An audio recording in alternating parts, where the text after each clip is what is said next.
You're listening to The Bird Bath, presented by The Fountain Report. I'm your host, Ryan Leach.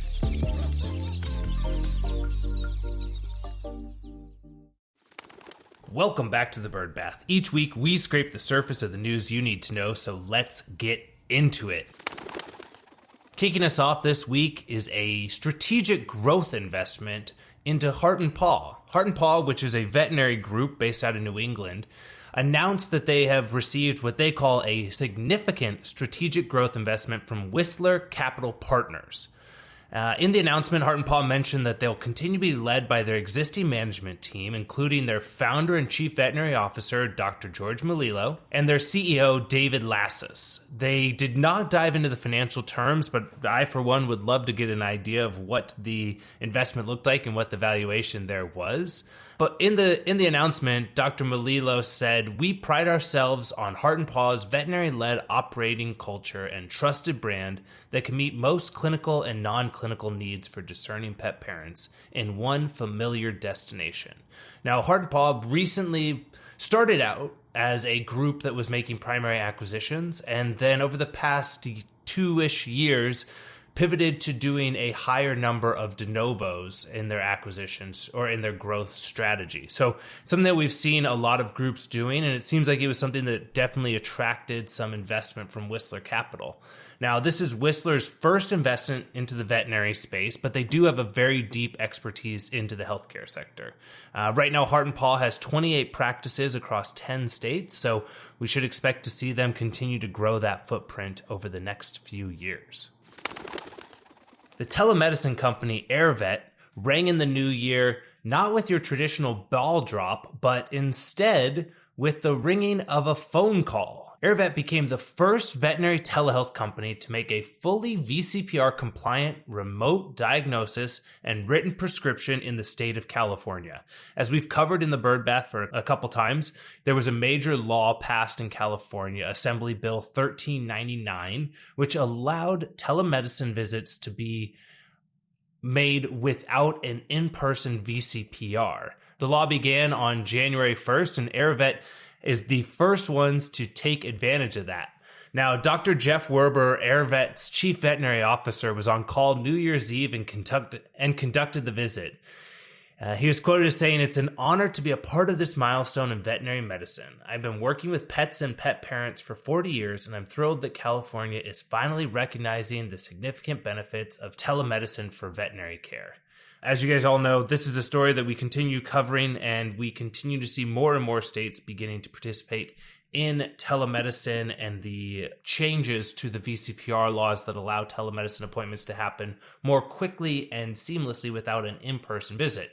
Now, everyone has different views and opinions on that, so I won't dive too deep into those things, but I will say it's something interesting and heartening to see that groups are already working within the new laws and boundaries that have been set by the state of California. 2024 was kicked off with some winners, or grant recipients, better yet, by Purina. Purina announced their 2024 Pet Care Innovation Prize winners. What they do is they take startups from across US, Canada, and Australia, and they name finalists for the 8th annual Pet Care Innovation Prize. It's powered by Purina, and each one of these companies receives $25,000 in support from the company as they work to grow their businesses. Nearly 150 companies from around the world applied, and the 5 companies that were chosen as finalists and recipients of this first round of $25,000 were SwiftPaws, which makes a playful enrichment product to exercise and entertain pets, and they're best known for their lure course training kits, and maybe also from their appearance on Shark Tank. There's also Bestie B&B, which is temporary housing for clients' pets when they're in challenging situations where they cannot care for their pets. I think that was a pretty cool one that I hadn't heard of before. Arch Pet Food, who I'm a big fan of, and folks who I've had a chance to sit down with and talk to as well, but they're offering alternative protein pet treats and food that are also food allergen friendly, highly nutritious, and sustainable. Rirecat, which is a feline oral health care company, and VetChip, which is a biotech company dedicated to improving animal health and welfare through pioneering technology that monitors, analyzes, and detects pet health issues with an implant. Over the next few months, all of these 5 companies will have the opportunity to go to St. Louis, do some hands-on mentoring and learning from Purina and ways to be able to learn to grow their business. And it all culminates with a pitch competition in March at the Global Pet Expo. The 5 finalists will present their businesses to an audience of Purina executives, industry influencers, and investors. And the grand prize winner will be chosen at the event to receive an additional $25,000 in cash. So if you haven't checked out these companies, I, for one, really want to learn more about Bestie B&B. As an Airbnb owner myself, I think it would be cool to see that continue to grow. We saw Rover recently be acquired for billions of dollars. So seeing more companies doing this, but also with more of a altruistic approach that it seems Bestie B&B is bringing, seems pretty cool and interesting. Some more great news to kick off the year for us is a $1.1 million grant from PetSmart's Charities for Second Chance Animal Services. So Second Chance Animal Services is a Massachusetts group focused on addressing access to veterinary care. Cheryl Blancato, who's the CEO of Second Chance, said the grant is an amazing support to a group which aims to broaden access to veterinary care. Second Chance offers a subsidized rate of veterinary care for pet owners who are 150% of the poverty level. The organization has 4 community vet hospitals across Massachusetts, as well as an adoption center.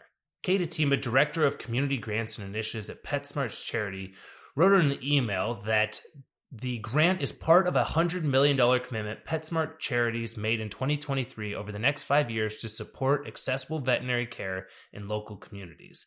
It's fantastic to see this. There's obviously companies that we're talking about in some of these other spots, whether it's through the utilization of Bestie B&B, I think maybe I just like saying the name, but as well as Airvet, telemedicine, and a lot of the other things that are happening that could be interesting ways for us to see an increase in the access to care. It's something that I'm expecting us to hear a ton about throughout 2024 as we're seeing more people begin to determine where they're falling on the thoughts around the veterinary shortage or where they are on the VCPR and telemedicine laws.